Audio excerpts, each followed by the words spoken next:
এই মুহূর্তে যে গুরুত্বপূর্ণ খবর আপনাদের দেব, দুর্যোগে চক্ররেলের তারে আগুন, দুর্যোগে চক্ররেলের তারে আগুন, ওভারহেডের তারে গাছ উপড়ে বিপত্তি। বাবুঘাটে যে চক্ররেলের লাইন সেখানে আগুন, চক্ররেলের লাইনের কাছে আগুন। বাবুঘাটে দুর্যোগে মৃত্যু, দুর্যোগে চক্র রেলের তারে আগুন, ওভারহেডের তারে গাছ উপড়ে বিপত্তি। যে ছবি আপনারা দেখছেন একেবারে চক্র রেলের পাশেই, সেখানে ওভারহেডে গাছ উপড়ে পড়ে, তারপরেই আগুন লেগে যায়। কথা বলবো, সুদীপ্ত সেন রয়েছেন সঙ্গে। সুদীপ্ত, কি অবস্থা? একজনের মৃত্যু হয়েছে শোনা যাচ্ছে।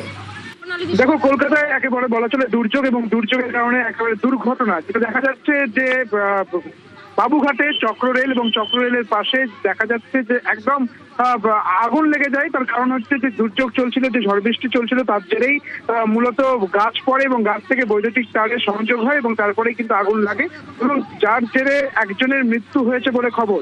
একেবারেই দুর্ঘটনা বলা যেতে পারে, এবং যার জেরে মৃত্যু হয়েছে বলে খবর, যেটা জানা যাচ্ছে পুলিশ সূত্র মারফত। একজনের দেহ গাছের তলা থেকে উদ্ধার হয়েছে, বিদ্যুৎস্পৃষ্ট হয়ে মৃত্যু হয়েছে বলে প্রাথমিক অনুমান। রুমেলা, বেশ, আরও একবার সেই ছবি আপনাদেরকে দেখাচ্ছি, বাবুঘাটের ছবি, যেখানে দুর্যোগে একজনের মৃত্যু হয়েছে। আজ দুপুরে কালবৈশাখী ঝড়ে লণ্ডভণ্ড কলকাতার বেশ কিছু জায়গা। দুর্যোগে চক্র রেলের তারে আগুন লেগে যায়। ওভারহেডের যে তার সেখানে গাছ উপড়ে পড়ে বিপত্তি। গাছ উপড়ে বিদ্যুতের তারে আগুন লেগে যায়, আর সেখানে একজনের মৃত্যু হয়।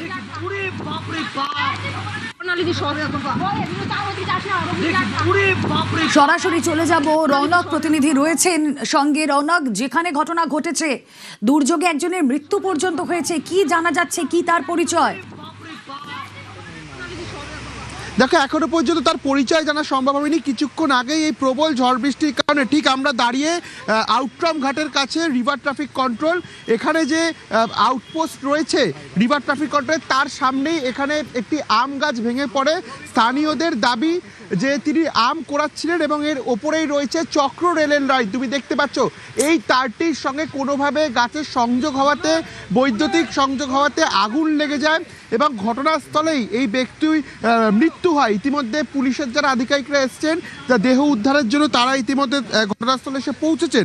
এবং স্থানীয় সূত্রে আমরা জানতে পাচ্ছি যে এখানে ঝড়ের কারণে আম পড়ছিল এবং এই ব্যক্তি নিচে আম কোড়াচ্ছিলেন। হঠাৎই ওপরে যেহেতু চক্র রেলের তার রয়েছে, সেখানে গাছের সঙ্গে চক্র রেলের তার সংযোগ হওয়াতেই আগুন লেগে যায় এবং ঘটনাস্থলেই এই ব্যক্তির মৃত্যু হয়। ইতিমধ্যে কলকাতা পুলিশের যারা আধিকারিকরা তারা এখানে এসে পৌঁছেছেন। দেহ উদ্ধার করে ইতিমধ্যে ময়নাতদন্তের জন্য পাঠানো হবে।